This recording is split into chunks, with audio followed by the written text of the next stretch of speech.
The following program deals with a controversial subject. The theories expressed are not the only possible interpretation. The viewer is invited to make a judgment based on all available information. Tonight on Sightings, a family is terrorized by a deadly poltergeist. I raised my arm up, and there was bites all over, and they were like biting through me. And an expert investigation brings them face to face with a frightening entity. He's here. I'm trying to convince him to show himself. Then, a UFO encounter leaves the witnesses scarred for life. It's a composite of many UFO cases all rolled into one with very horrifying results. And evidence may reveal government involvement. And did an ancient curse turn this Hawaiian paradise into hell on earth? The people that had stayed there saw dead bodies floating in the ocean. They had terrible, terrible odors in their rooms. We were told, don't scare away the tourists. At that point, it started to appear. They had large, dark eyes, claw-like hands. I began sensing and knowing and feeling. I do believe in life after death. I mean, I've been there. We have not scratched the surface of what the mind can do. It's a connection with the unknown.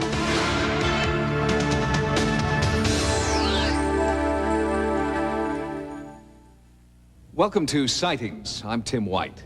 For one family in the Midwest, owning their own business was a dream come true. But now that business has become a constant source of terror. The family, who wishes to remain anonymous, believes that they're plagued by a malicious poltergeist who's out to destroy their dream and them. It's an unlikely setting for this real-life horror story. America's heartland, where the promise of the American dream can still be realized. Clean air and water, safe neighborhoods, a place where you can still buy a house and start your own business. All the reasons why the King family came here to raise their children, and why they want to stay. But staying means confronting an evil force that seems to have possessed the family. One night I went to bed in the early a.m. and I woke up, and my daughter, who was not quite a year old, still in diapers, she wasn't even walking. She could stand. I woke up the next morning and I felt pressure on my jaw real hard. And when I woke up and I looked up, my baby is standing straddling my neck and she's got a butcher knife shoved down my throat. Her eyes were open and she just kind of looked at me and she started screaming like I'd woke her up, but her eyes were open.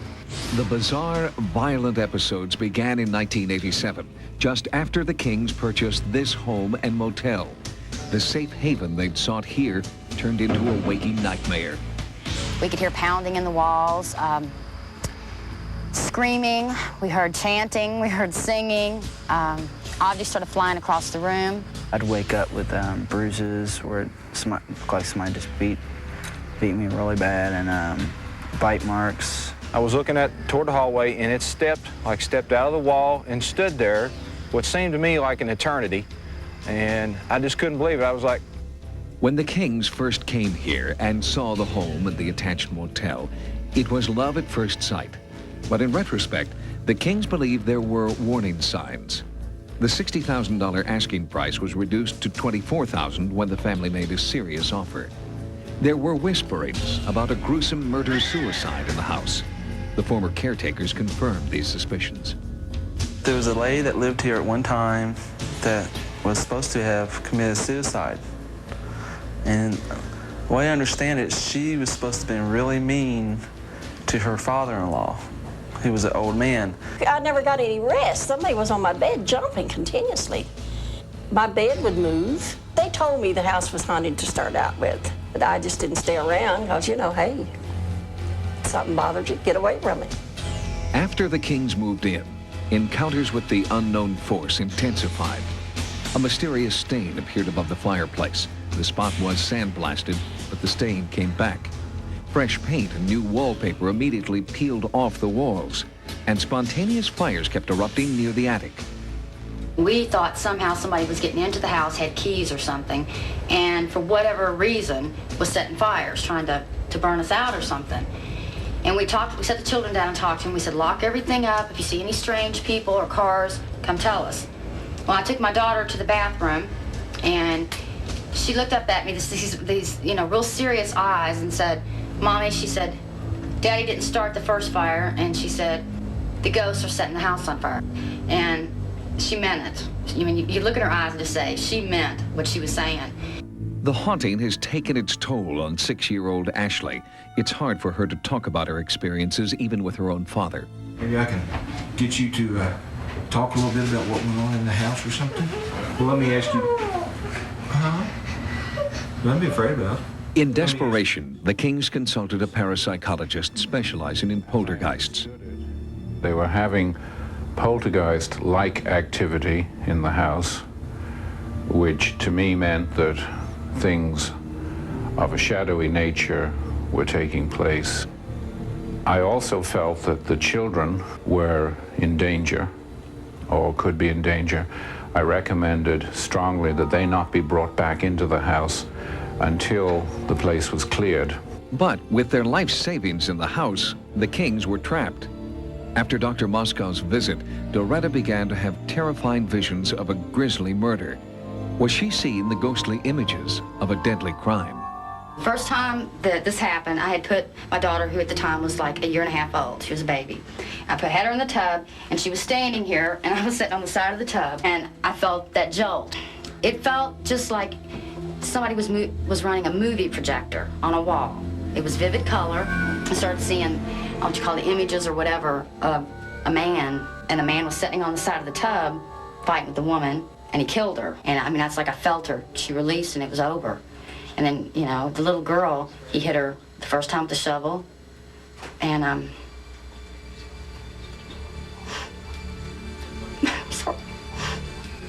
Because I felt the emotion.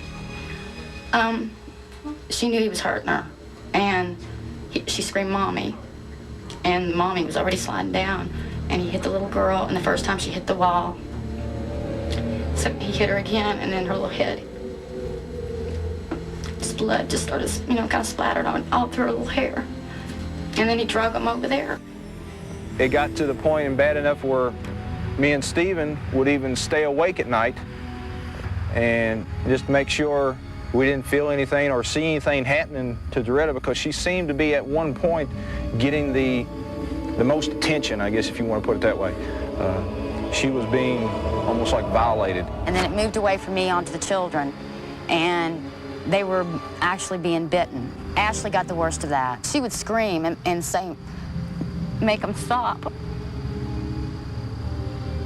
And one time I jumped on top of her, and I was really mad, and I told him to bite me. And I could feel her skin underneath me. I could feel it like it was depressing, and I raised my arm up, and there was bites all over. And they were like biting through me, and they weren't biting me, but they were biting her. And that was horrible, because I couldn't stop them from hurting them. Desperate to rid their lives of this terror, they turned to world-renowned parapsychologist Dr. William Roll for answers. This particular home is located in a triangle of high-tension wires, leaving open the possibility that the occurrences may be related to that situation. A home like this is a kind of hatchery for ghosts, you might say, because of the electromagnetic fields. We accompanied Dr. Roll during his investigation. 3 prominent psychics were brought in to try and identify the source of the disturbing poltergeist activity. I feel there was a murder here. Possible that there could be a body under this house, or bodies, too. I don't feel it's necessary to dig them up. I feel that these people can be released simply through understanding. The investigation proceeded. Finally, at 4:17 a.m., a breakthrough. The presence of an entity was strongly felt. Although our cameras couldn't pick up an image, Doretta felt she had made contact. He's here. I'm trying to convince him to show himself. Any idea where he might do that? He's standing right here. You gotta work with him. I mean, it's the first time he's ever even attempted to be nice. It's building. Right there. Where? Can you touch where it is? Even one of our skeptical crew members felt the presence. I feel it, and I see right there. Yes, right here. We're just giving we're negotiating here. My hair is standing on end. Come on, man. So strange. It's dissipated after all the activity of the evening. Okay. Calmed down. There it was. families who live in a home like this may experience, because of the place they are at in their lives, may experience events that have happened in the past in this house, in a house like this. There seems to be something that we call place memories. It's not only brains and minds that hold memories, but places also hold memories. We raised the children that monsters weren't real and there wasn't ghosts and boogeymen. And we raised them to be really secure in that. And when this happened, and when it all came about, suddenly our belief system and what we taught our children was turned upside down and shook. And they looked at us, and it was that look of, you know, we trusted you. Despite the work of the parapsychologists, the Kings were finally forced out by the entity. They wanted a safer home for their children, but finances have made it impossible for them to abandon the home they own. They've had to move back, and no one can predict what awaits them now. Coming up next, a UFO encounter leaves the witnesses scarred for life. It's a composite of many UFO cases all rolled into one with very horrifying results. In recent years, there's been a marked increase in the number of people who claim to have had contact with alien beings. Some of them tell disturbing stories of abuse and claim to have real physical scars from the close encounters they found terrifying. When it comes to UFO encounters, Hollywood has had a field day. The movies have portrayed aliens as comical spacemen or as benevolent creatures. But the movies we love to laugh at have nothing to do with reality. Reality is a woman named Vicki Landrum. I'd go to the grocery store and people would make fun of me. I'd try to go to church and the pastor asked me not to come. Vicki Landrum has struggled to convince the government and the public that contact with extraterrestrials has left her scarred and riddled with disease. Well, it's not just a light in the sky or somebody thinks they saw something. A real serious case, you know they've seen something. It changes people's lives. They're never the same afterwards if they've had a close encounter or if they've been injured. Houston, 1980. They were driving on a deserted road. Betty Cash, Vicki Landrum, and her 7-year-old grandson, Colby. They claim to have had a UFO encounter that left more than memories burned in the minds of these 3 victims. I kept screaming for Betty to get back in the car. So finally she come to get back in the car, and when she caught a hold of that handle, it burned her ring into her finger. That car was that hot. They all had stomach aches, they all had diarrhea, they all vomited, they were all burned, they all developed sores later. They all lost some hair. Mrs. Cash, most of her hair, Mrs. Landrum less, and the boy even less. But in each case, something happened that is typical of radiation exposure. My eyes were burned so till they swelled till I couldn't hardly see. I couldn't see how to read or watch TV or do nothing. And every time I'd get out in the sun, it'd be big blisters, and I had sores all over my arms. After this happened to me, well, I couldn't work. I didn't have no friends to talk to. So it just made me like a hermit. The Cash Landrum case, as I call it, to me is a very significant case because we have a situation where we had a very large flying machine that came over the road that actually left marks on the road, so you know where it was exactly. It left burns on the trees. It left burns on the people. It changed their physiology. It's a composite of many UFO cases all rolled into one with very horrifying results. While campaigning for the presidency in 1976, Jimmy Carter claimed he had seen a UFO. Carter vowed to make all government materials on UFO sightings available to the public. 20 years earlier, Andy Florio, a big band musician, had an encounter with a UFO in Arizona and experienced burns similar to Vicki Landrum's. Now, he wants the government to make good on Jimmy Carter's promise. Jimmy Carter made a commitment to the American people that he would release all UFO secrecy to the American people if he became president, which he did not do. As a citizen and so forth, and as a victim of a UFO, I'm madder than hell. That's all there's to it. My elbows burned me 37 years, man. It's going to burn me the rest of my life. I know it. It's burning me now. There are many secrets in this world kept by various governments and various peoples. In this particular case, if someone would just say what happened, whether it was extraterrestrial or it was a military experiment or whatever, we would all rest easier in knowing that it's something that's known. Although the government claims no responsibility, an Army colonel was sent to investigate Vicki Landrum's claims. He questioned me and I answered him, and then he told me that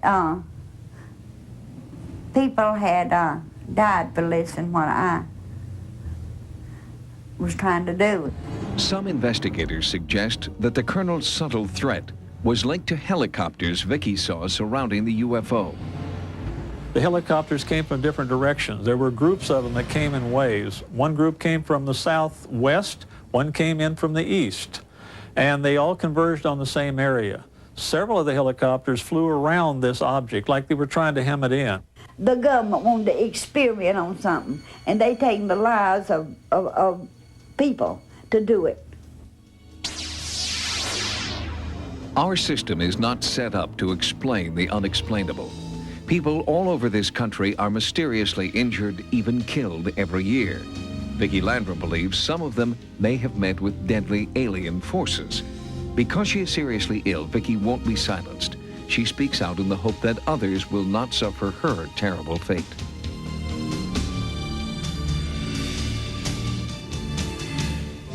Coming up next, was this Hawaiian paradise cursed? We were told, don't scare away the tourists. Or was it just local superstition?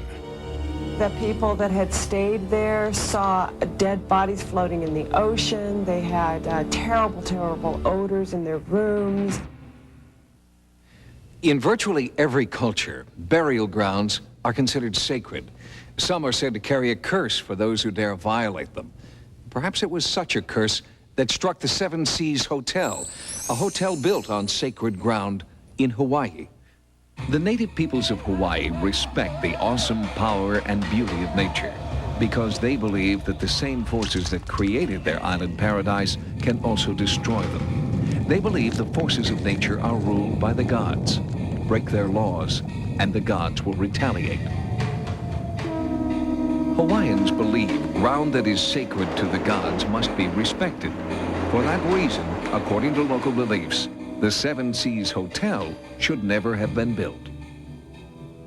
Native Hawaiian people have a great deal of respect for what Westerners might consider superstitions. When Hurricane Iwa destroyed the Seven Seas Hotel in 1982, many Hawaiians believed that it was an act of vengeance by angry gods. During construction of the hotel, an ancient Hawaiian burial site was unearthed. Some natives believed the site would be cursed unless it was blessed by a holy man, a kahuna. But developers dismissed the practice as superstition, and construction continued. In Hawaii, there are just certain things that you have to do. When you build something, you have to have the land blessed, and according to all details, this was not blessed. If you're excavating, you uncover bones. They have to be disposed of properly, and apparently they were not disposed of properly here, so they were asking for trouble. Once the hotel opened, the gods seemed to make their presence known. The people that had stayed there saw dead bodies floating in the ocean. They had terrible, terrible odors in their rooms. They had birds attack them in the dining room. A lot of the local people that had originally started to work there experienced many, many eerie things, and a lot of them quit working. Me, I worked one night. I was night shift, okay? Then I was cutting my vegetables. Then I don't know from where that thing came, rainbow color, spinning like that against that icebox.